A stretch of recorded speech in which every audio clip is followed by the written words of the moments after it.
Bueno, vamos a empezar con la primer teórica del tema de átomos y empezamos por supuesto con el sistema más sencillo, que es el de átomos hidrogenoides. Vamos a empezar antes repasando el concepto de momento angular y vamos a extenderlo fundamentalmente a los operadores de momento angular, que son los que nos interesan en mecánica cuántica. Enseguida van a entender por qué tanto interés en estos operadores.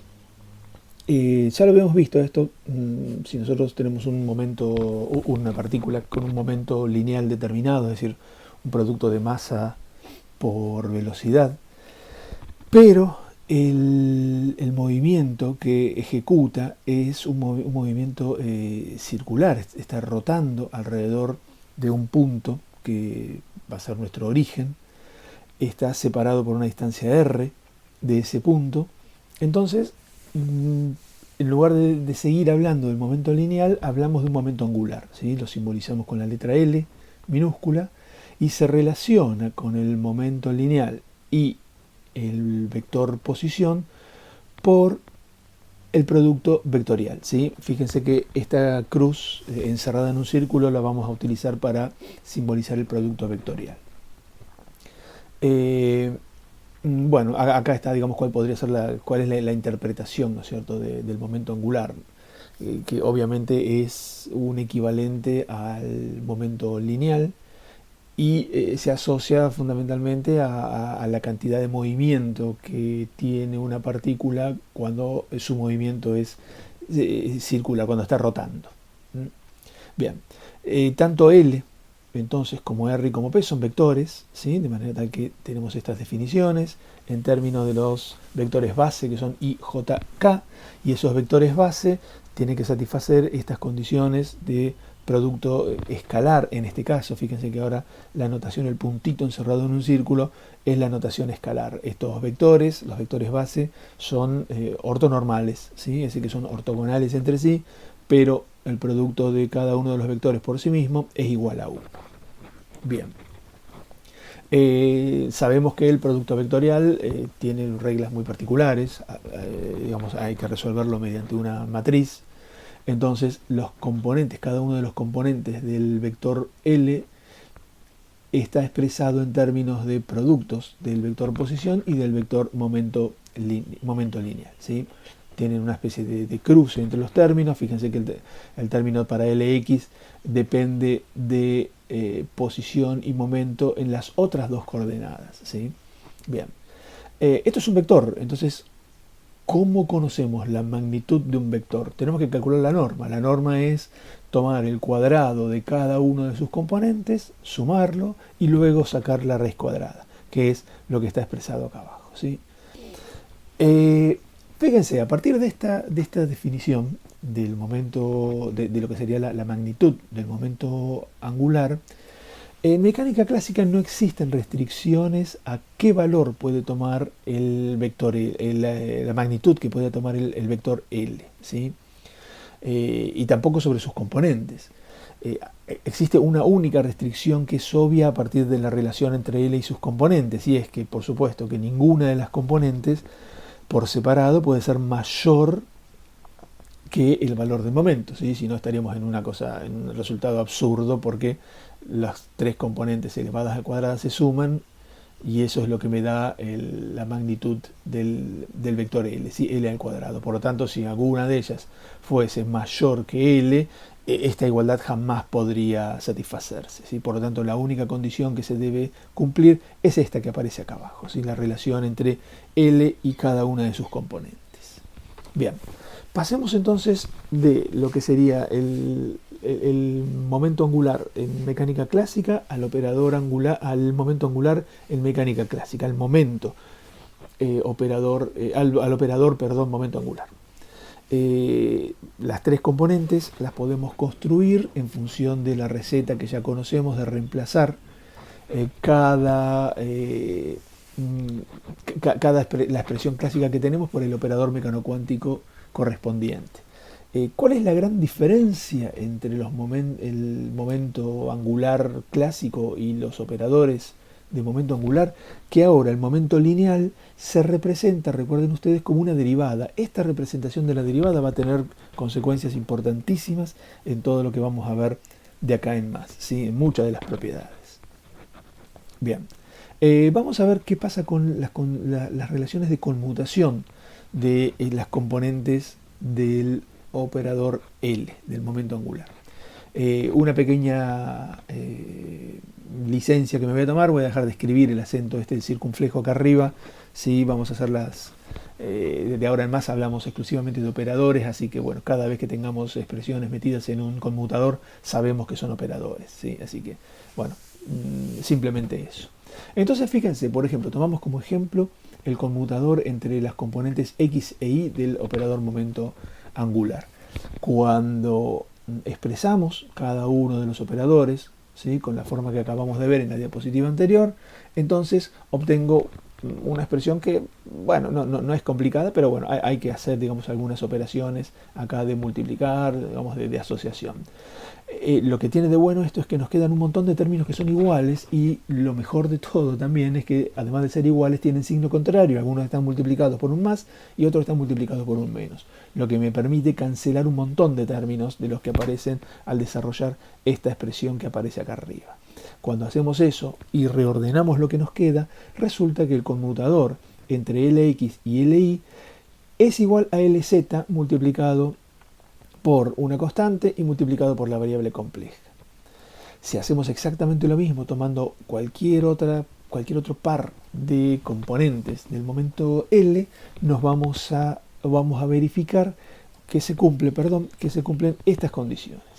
Es decir que hay una cuestión que es interesante, y que esto también puede ser una ayuda, digamos, en memoria para ustedes, y es que las relaciones de conmutación entre los componentes del momento angular, Lx, Ly y Lz, cumplen con una condición de permutación cíclica. Es decir, que si yo parto de esta primera relación, Lx, el conmutador entre Lx y Ly para dar Lz, y reemplazo, por ejemplo, a x lo reemplazo por y, a y lo reemplazo por z, y a z lo reemplazo por x. Obtengo la segunda expresión. Fíjense, x reemplazado por y reemplazado por z, y z reemplazado por x. Volvemos a hacer estos mismos reemplazos y obtenemos la tercera de las relaciones. Esto es lo que quiere decir que se cumple una condición de permutación cíclica. Entonces, acordándonos una de las relaciones, podemos obtener las otras dos sin ninguna dificultad, ¿sí? Bien, entonces, si nosotros recordamos que dos operadores cuyo conmutador es distinto de cero, los denominamos complementarios, y eso significa que no podemos medir simultáneamente, no podemos obtener resultados simultáneamente de los dos observables, asociados a esos operadores. Entonces, esto lo que nos está indicando es que las tres componentes del vector momento angular, al ser complementarios, no pueden medirse simultáneamente. No pueden medirse simultáneamente.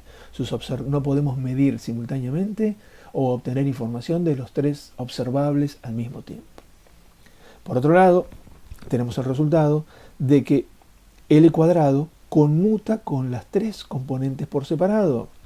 Eso significa entonces que L cuadrado y las tres componentes, cada una por separado, no son complementarias. En otras palabras, podrían observarse simultáneamente. Ahora bien, ¿cómo resolvemos el problema este? L cuadrado y las componentes por separado pueden observarse, pueden medirse simultáneamente, pero las tres componentes al mismo tiempo no pueden medirse.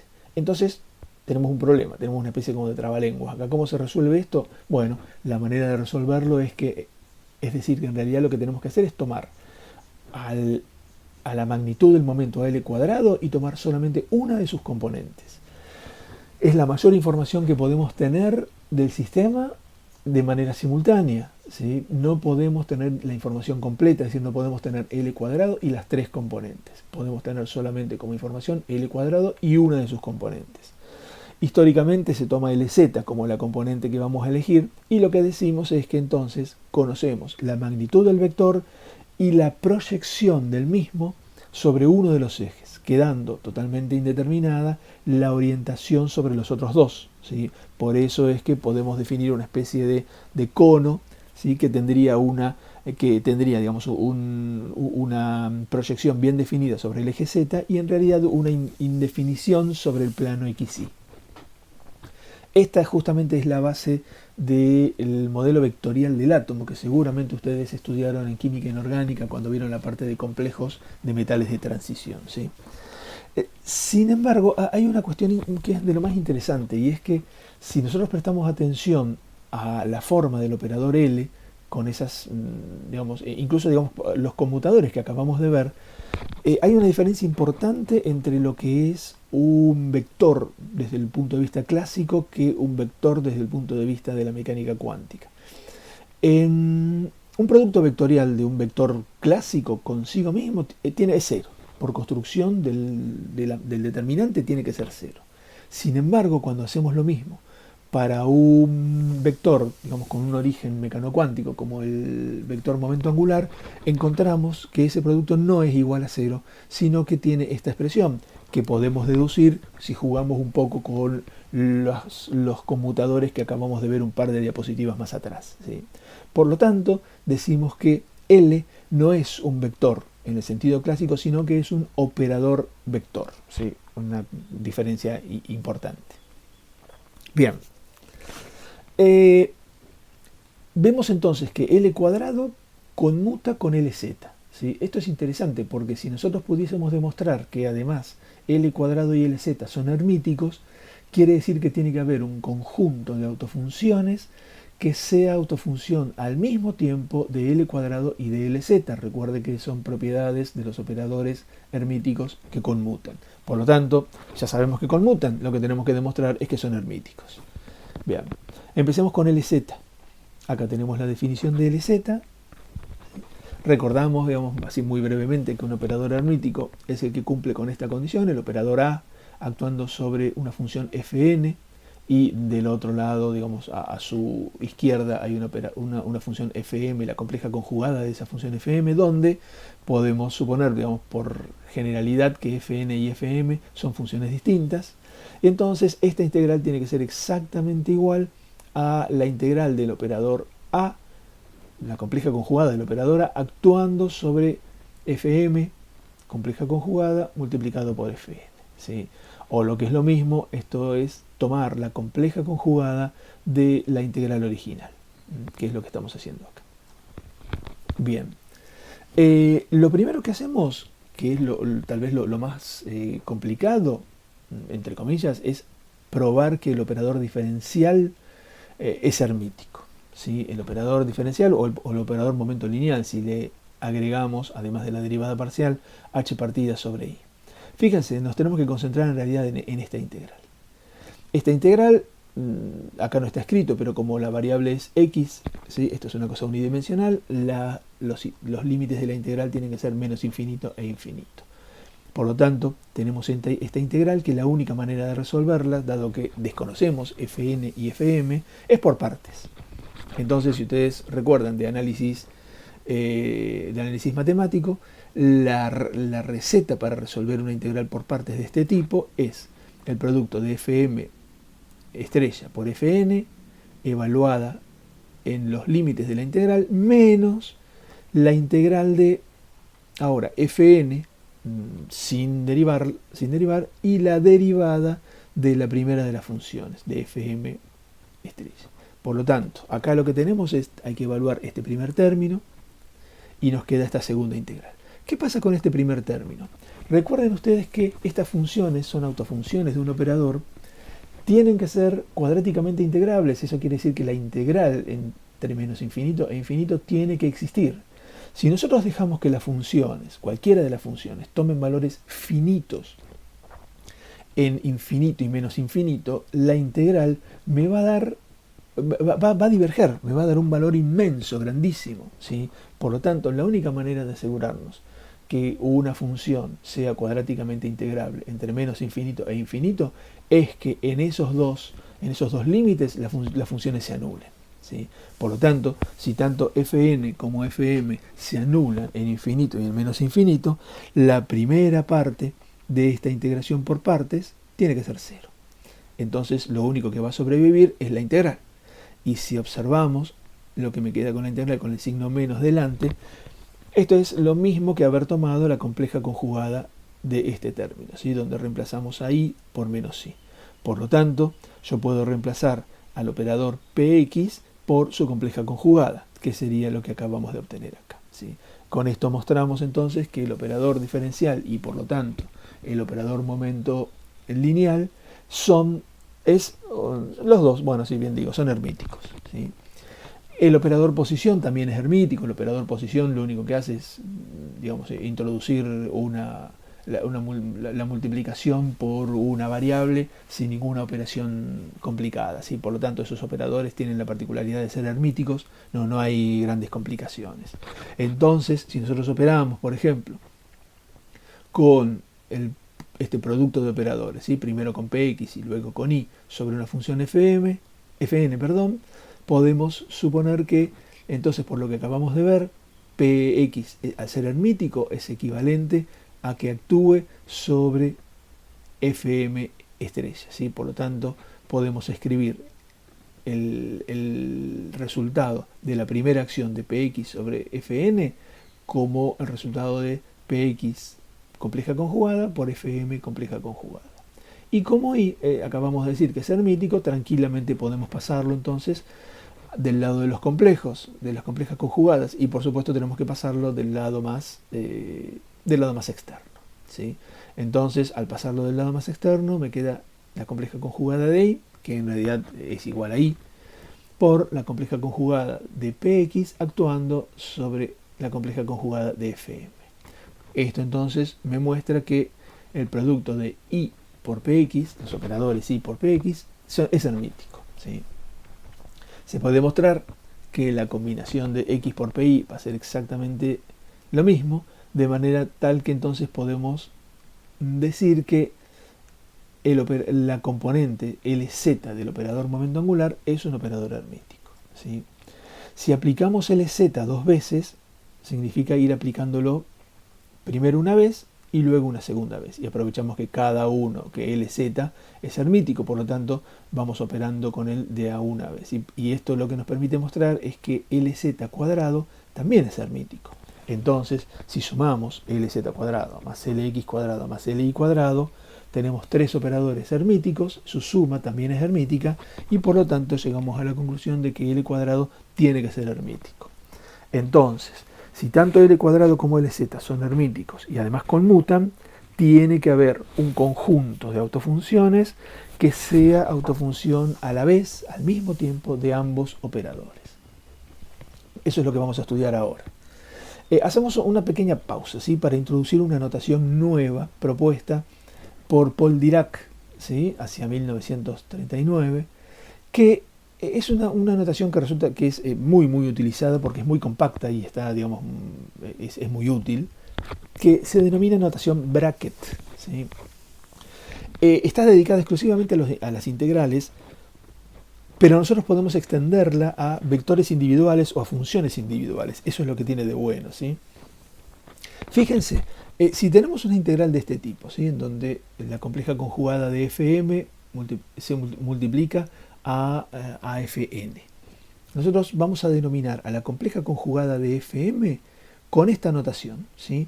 Una barra vertical y luego, digamos, esta especie de llave recta, ¿sí? Pero del lado izquierdo de la función, y a esto lo vamos a llamar bra, ¿sí? Bra.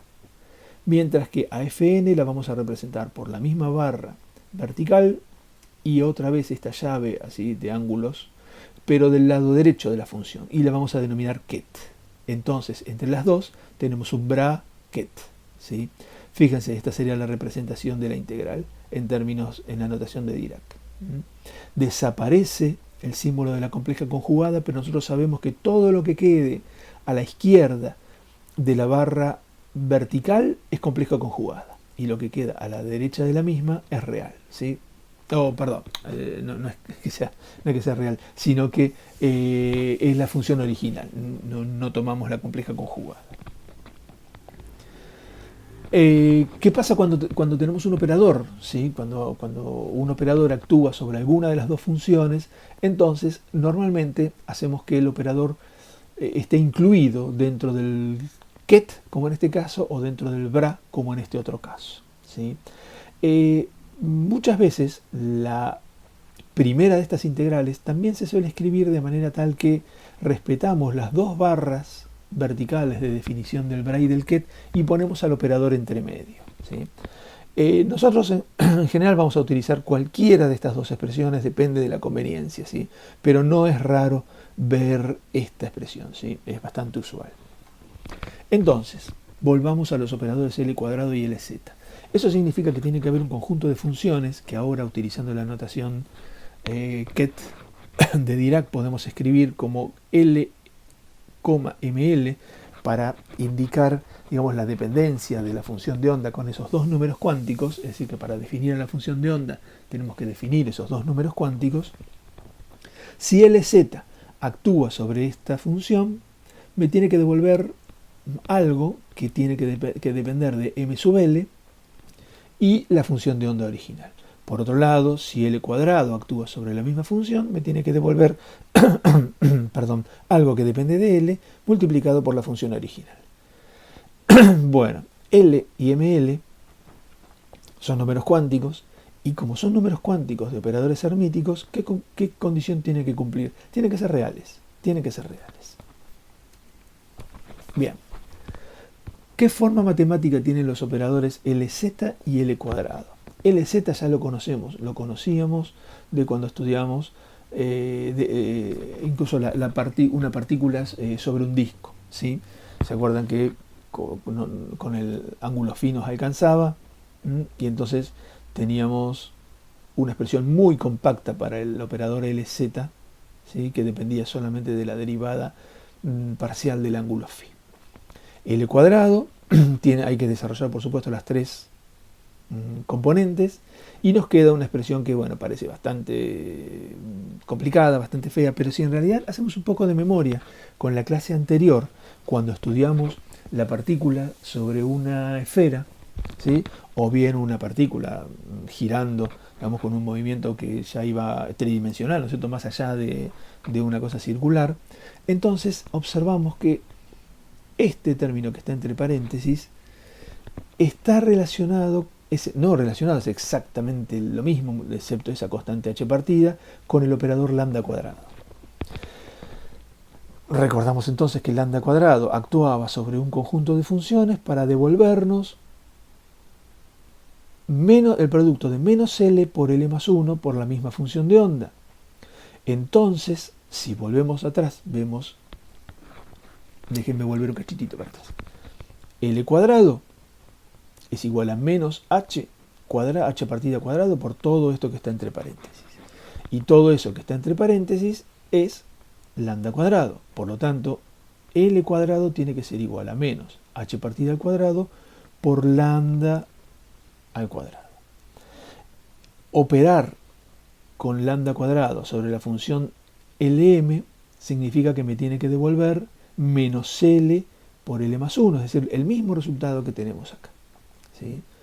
Con el signo menos que está acá adelante se transforma en positivo y entonces llegamos a la conclusión de que el efecto de L cuadrado sobre una función de onda caracterizada por los números cuánticos L y ML tiene que ser igual a h partida cuadrado por L más 1 por la misma función que teníamos originalmente.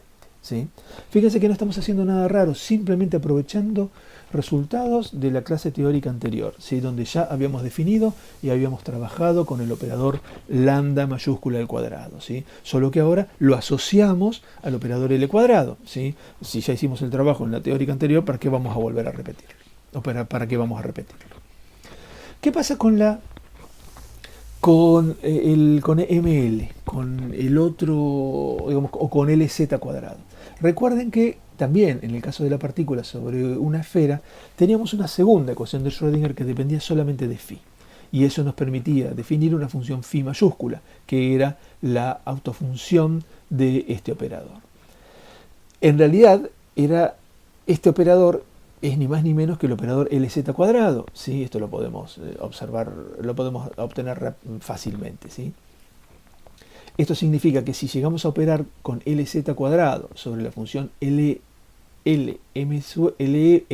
con la función de onda caracterizada por los números cuánticos L y ML, el resultado que vamos a obtener va a ser menos h partida por menos m cuadrado. ¿Sí? El menos con el menos se va y me queda h partida al cuadrado por m cuadrado, ml cuadrado. Si estamos interesados en la acción del operador LZ una única vez, el resultado que vamos a obtener va a ser la raíz cuadrada de esto, ¿sí? Pero claro, al tomar la raíz cuadrada, bueno, con h partida al cuadrado no hay ningún problema, me queda h partida solamente. El problema es que es con el número cuántico m sub l. Si ustedes recuerdan, el número cuántico m sub l podría tomar valores positivos o negativos, por lo tanto, eso tenemos que tenerlo en cuenta, ¿sí? ml puede tomar valores positivos o negativos. Entonces, en resumen, la acción de L cuadrado y de LZ sobre estas funciones, ¿sí? O funciones de onda que dependen de los números cuánticos L y ML se puede resumir en estas dos ecuaciones.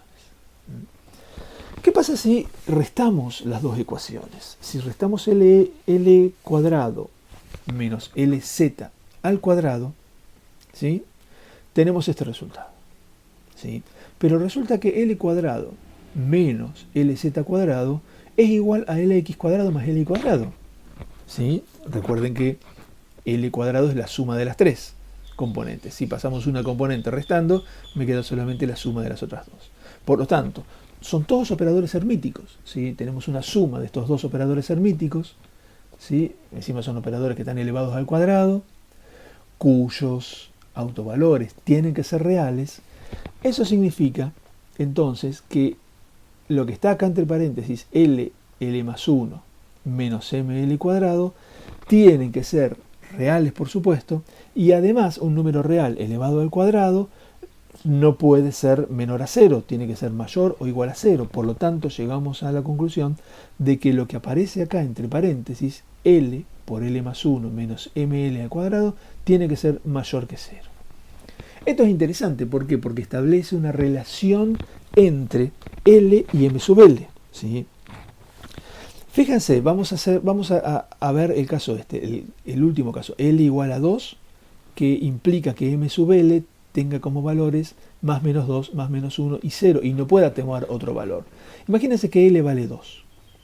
2 por 2 más 1, 3. 2 por 3 es 6, ¿sí?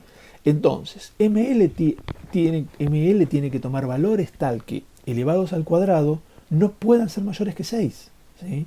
Y tienen que ser, por supuesto, además, reales, y vamos a suponer, bueno, obviamente que son enteros, ¿está bien? Entonces, fíjense, ¿qué valores podría tomar entonces ML para que elevados al cuadrado no superen al 6? El 0, el más menos 1 y el más menos 2. Si tomara más menos 3, me iría a 9, por lo tanto no cumpliría con esta relación que tenemos acá. Por lo tanto, podemos ver que la relación que se satisface que se debe cumplir entre L y m sub L es esta. Es decir, existe una relación entre los valores que puede tomar m sub L y el valor de L, ¿sí? Es más, lo que tenemos es una especie de una escalera simétrica, ¿sí? Alrededor del 0, siendo para el lado de más L y para el lado de menos L, ¿sí? Yo dije que, volvemos un cachito para atrás, dije que los valores que podía tomar m sub L eran enteros, ¿sí? Es una comodidad, digamos, que yo introduzco para poder valerme para poder, digamos, cumplir con esta condición. Pero, ¿qué pasa si L, le permitimos a L que tome valores semienteros, ¿sí? 1 medio, 3 medios, 5 medios, 7 medios, etcétera, etcétera. También podemos construir una escalera simétrica para m sub L, solo que ahora no pasaríamos por 0, ¿sí? Fíjense que se cumple esta condición, que cuando L, por ejemplo, es 1 medio, ML va a ser más o menos 1 medio. Cuando L, por ejemplo, es 3 medios, m sub L puede tomar como valores más menos 3 medios, más menos 1 medio y así.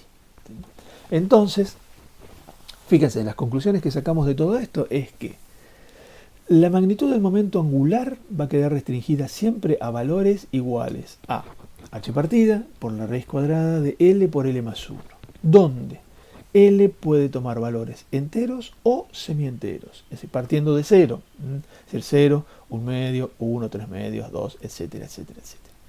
¿Qué pasa con la componente del momento L sobre el eje Z? Puede tomar 2 L más 1 valores, ¿sí?, iguales a h partida sobre m sub L, donde los valores que puede tomar m sub L forman una escalera simétrica alrededor del 0, es decir, que van desde más L hasta menos L, pasando justamente por el 0 y cambiando de a una unidad. Bien. Fíjense, volvemos a las ecuaciones que nos interesan, ¿sí? Si ustedes recuerdan, las funciones del operador lambda cuadrado era lo que habíamos denominado armónicos esféricos. Eso significa entonces que las funciones del operador L cuadrado también tienen que ser los armónicos esféricos, ¿sí? Este es un resultado interesante, ¿sí? Y ahora van a ver por qué justificamos tanto, o por qué nos metemos tanto y perdemos tanto tiempo con el momento angular, ¿sí?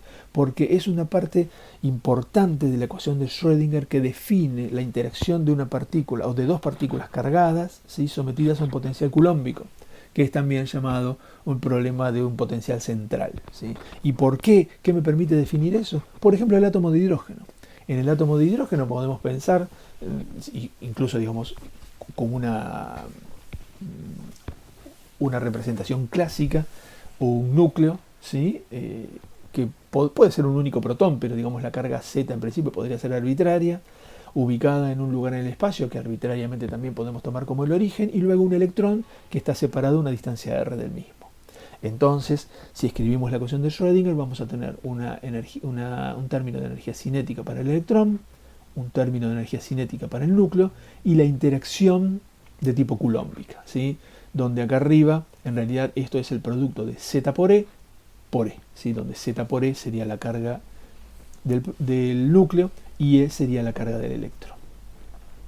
4pi epsilon 0 es una constante y R es, fíjense, la separación entre el electrón y el protón. La función de onda, por supuesto, tiene que depender de las coordenadas tanto del electrón como del núcleo. Ahora bien, fíjese la pinta que tiene la ecuación de Schrödinger.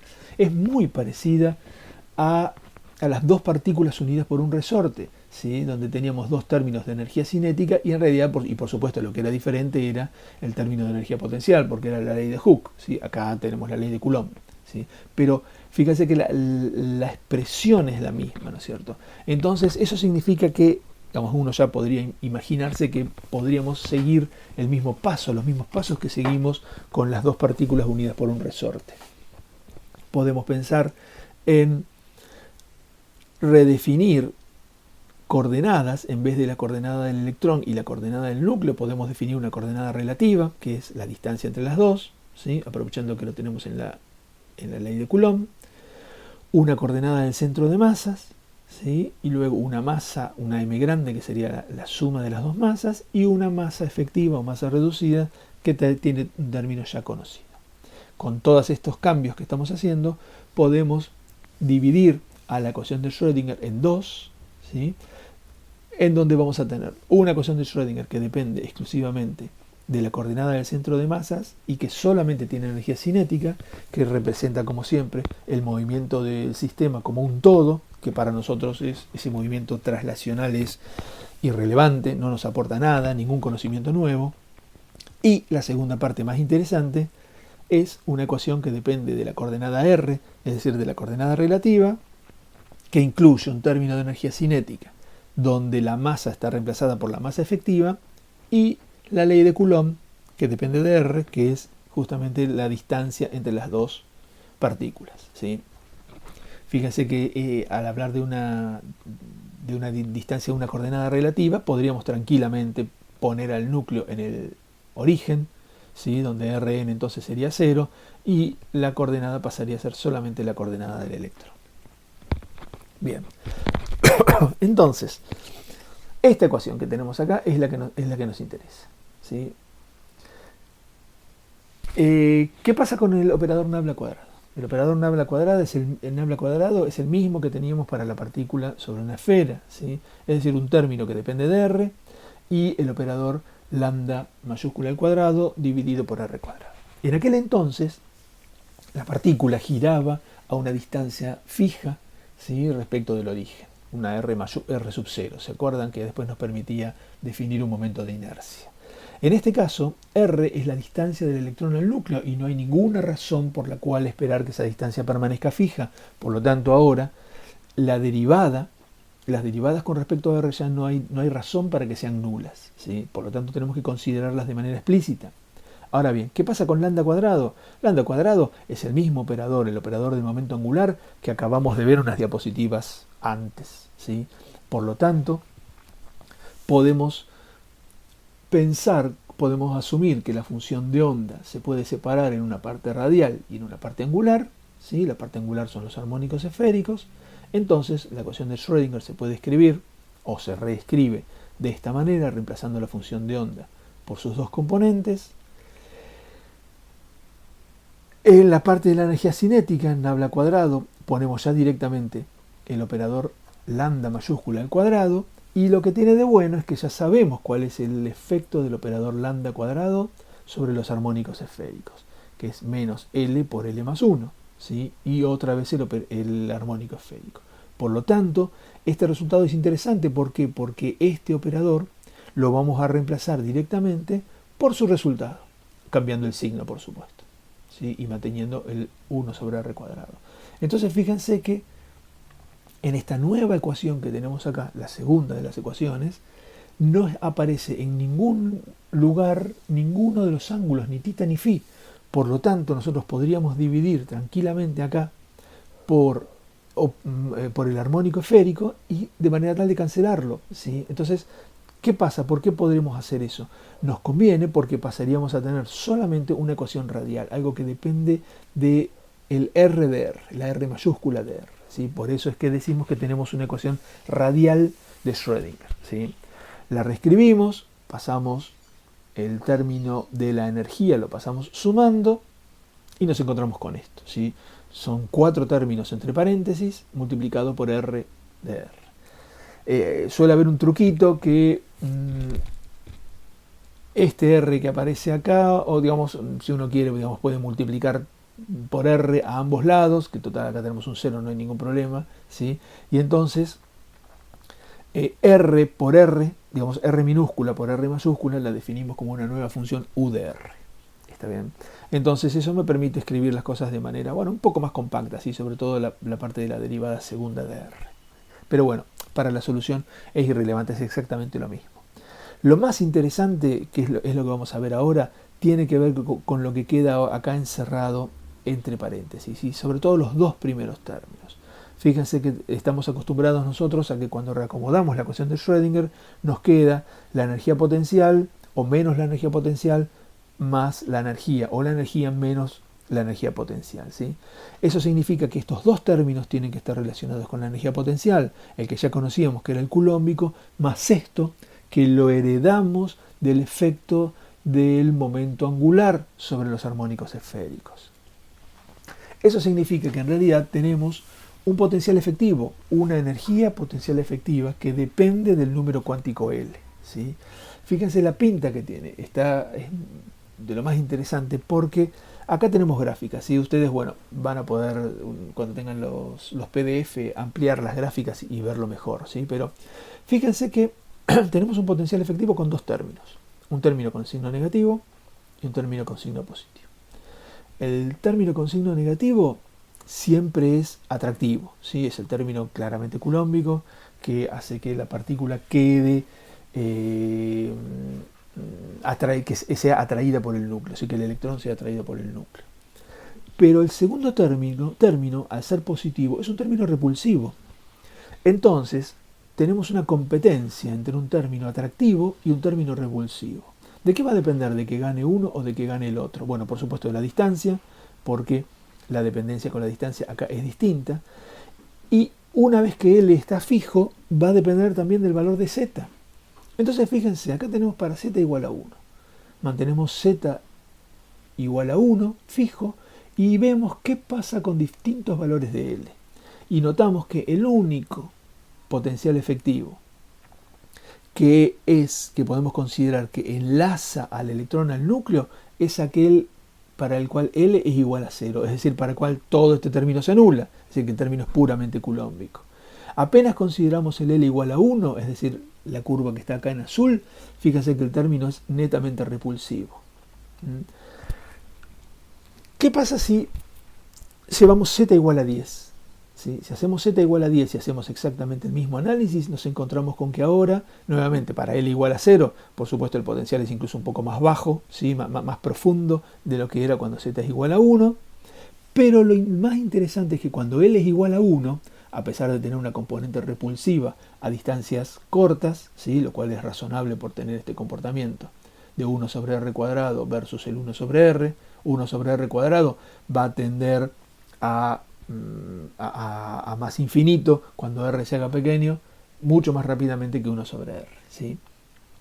Pero tiene una región que acá la estoy marcando con el cursor que es negativa, ¿sí? Es decir, que acá habría un pequeño pozo en el cual los electrones sometidos a este potencial efectivo con L igual a 1 podrían estar sujetos, podrían estar, digamos, atraídos por el núcleo. Y lo mismo va a pasar con el L igual a 2 cuando Z es igual a 20. Fíjense que las partes negativas acá de estos potenciales efectivos se van haciendo cada vez más pronunciadas, ¿sí? Por lo tanto, podemos ver entonces que este término, que depende de L, introduce una repulsión, ¿sí? adicional, que hace que no cualquier electrón, ¿sí? Se vea atraído por el núcleo, sino que va a depender fundamentalmente del número cuántico L por el cual está descrito, ¿sí? La función de onda con la cual describimos el movimiento de ese electrón, ¿sí? Entonces, podríamos decir que, a modo de resumen, que cuando L es igual a 0, el potencial va a ser siempre atractivo, porque lo único que tenemos es el término coulombico. Cuando L es igual a 1, el potencial se hace atractivo cuando Z corresponde aproximadamente a los elementos del segundo período. Recuerden que L igual a 1 lo asociamos con los orbitales P, ¿sí? Y los orbitales P están en el segundo período, así que no es raro lo que estamos diciendo. Y cuando L es igual a 2, el potencial se hace atractivo cuando Z corresponde más o menos a un valor de 20, que son los elementos del tercer período, ¿sí? Entonces, la conclusión es que el efecto de los armónicos esféricos en los átomos hidrogenoides es introducir un término repulsivo que se denomina barrera centrífuga y que sin embargo su efecto se va atenuando a medida que el valor de Z aumenta. Bien, volvamos entonces a la ecuación radial, ¿sí? Para el átomo de hidrógeno, de la ecuación de Schrödinger radial para el átomo de hidrógeno.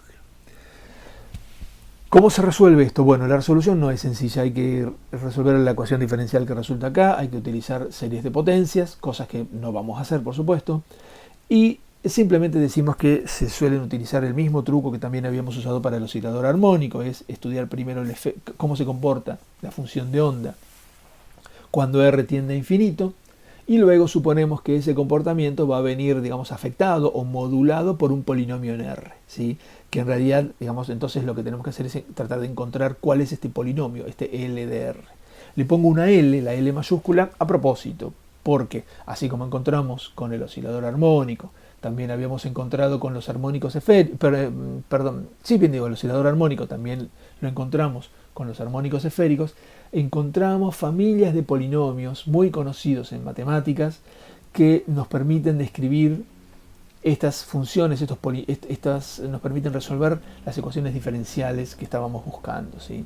En el caso del átomo de hidrógeno, los polinomios que buscamos son los polinomios asociados de Laguerre, por eso la L mayúscula, ¿sí? ¿Cuál es la particularidad de esos polinomios que dependen del número cuántico L?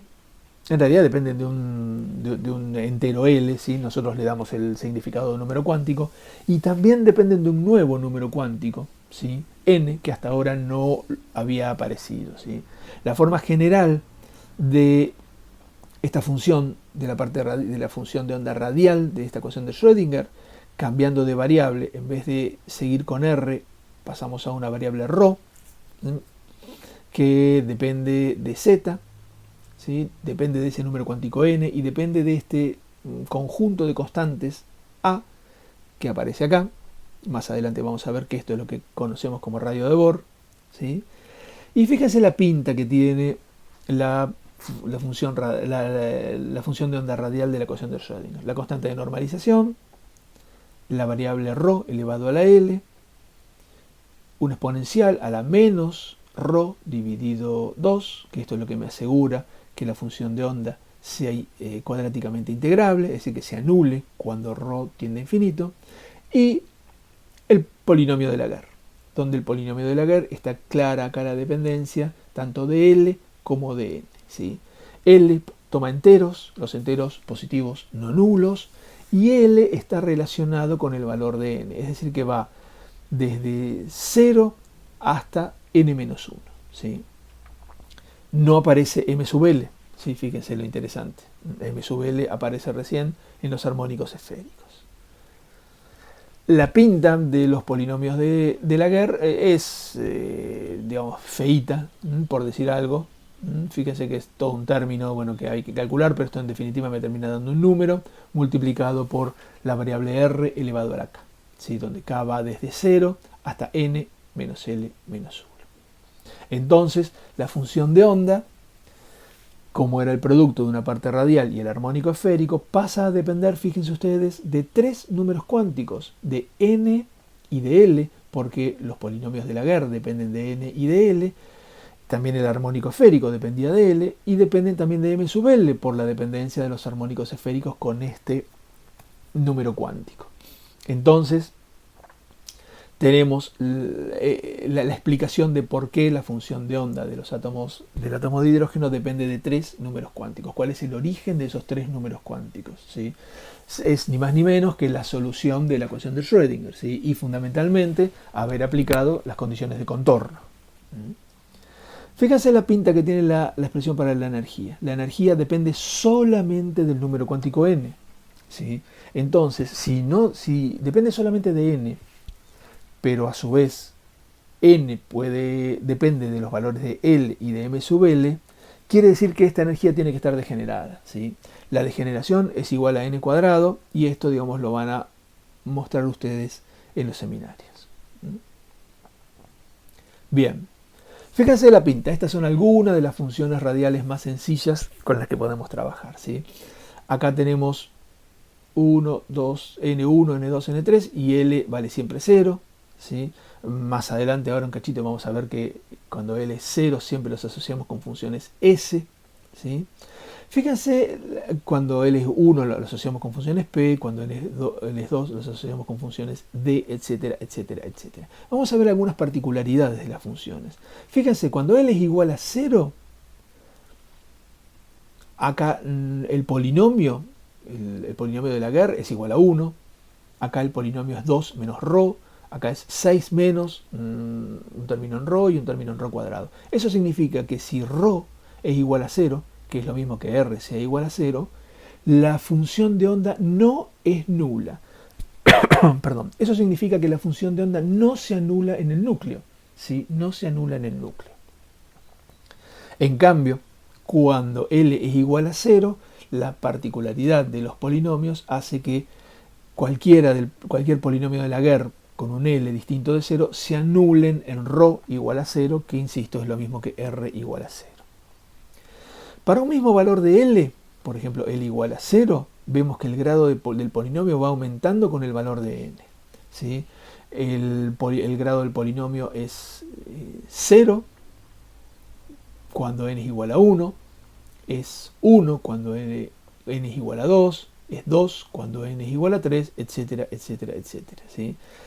Para L igual a 1, el polinomio es 1, el grado del polinomio es 1 cuando n es igual a 2, el grado del polinomio es 2 cuando n es igual a 3, etcétera, etcétera, etcétera. Eso significa, si pasamos en limpio todo esto, que tiene que haber n menos L menos 1 nodos radiales en las funciones radiales, ¿sí? Si a eso tenemos en cuenta, o digamos le sumamos el hecho de que existen L nodos angulares en los armónicos esféricos, entonces la función de onda, la psi de n, l y ml, tiene que tener en total n menos l menos 1 más l, es decir, n menos 1 nodos en la función de onda total. ¿Sí? Bien, acá tenemos algunas gráficas, ¿sí?, de la parte de la solución de la ecuación de Schrödinger radial para el átomo de hidrógeno. Como habíamos comentado, acá son todas funciones de tipo S. Yo me estoy adelantando con lo del S, pero bueno, ya enseguida lo vamos a ver. Tenemos la particularidad de que no se anulan en el núcleo, ¿sí? Acá aparece un nodo, acá aparece un nodo y luego aparece el segundo nodo. Recuerden que el hecho de que la función se anule en el infinito, eso no es un nodo, no cuenta como un nodo, es una condición, digamos, para la integrabilidad. Y acá comparamos, esto sería la primera función S, la primera función P, la primera función D, donde, como corresponde, no deberíamos esperar nodos. Bien. Eso significa entonces, ¿qué conclusión sacamos hasta acá? Que las soluciones a la ecuación de Schrödinger para sistemas hidrogenoides nos dan 3 números cuánticos. Esos 3 números cuánticos aparecen relacionados con las soluciones de la ecuación diferencial, ¿sí? En principio, digamos, nosotros no introducimos nada, esos números cuánticos aparecen, insisto, como consecuencia de la solución de la ecuación diferencial y de las condiciones de contorno que nosotros le imponemos a la misma. Tenemos un número cuántico principal que aparece en el polinomio de Laguerre, que determina la energía del sistema. Vemos que es el número cuántico que aparece en la expresión para la energía, el único, ¿sí?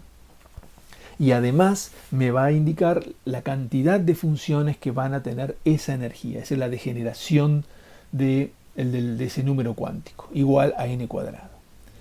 El número cuántico del momento angular, L, determina, bueno, obviamente el momento angular del electrón en esa función, ¿sí? Determina también la forma que va a tener la función. Recuerden que los armónicos esféricos, la forma de los armónicos esféricos dependía del valor de L. Y también el número de funciones que van a tener ese momento angular, que es igual a 2L más 1, que son los valores que toma el número cuántico siguiente, el número cuántico magnético, para un valor dado de L, ¿sí? El tercer número, que llamamos número cuántico magnético, determina la proyección del momento angular sobre el eje Z, ¿sí?, en unidades justamente de ml por h partida.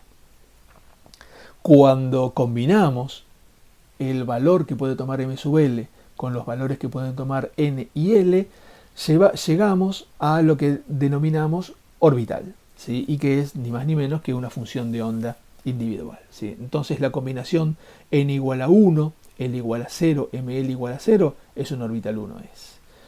La combinación 2, 0, 0 es un orbital 2s, la combinación 2, 1, 0 es el 2pz, la combinación 3, 2, 0 es el dz cuadrado, etcétera, etcétera, etcétera.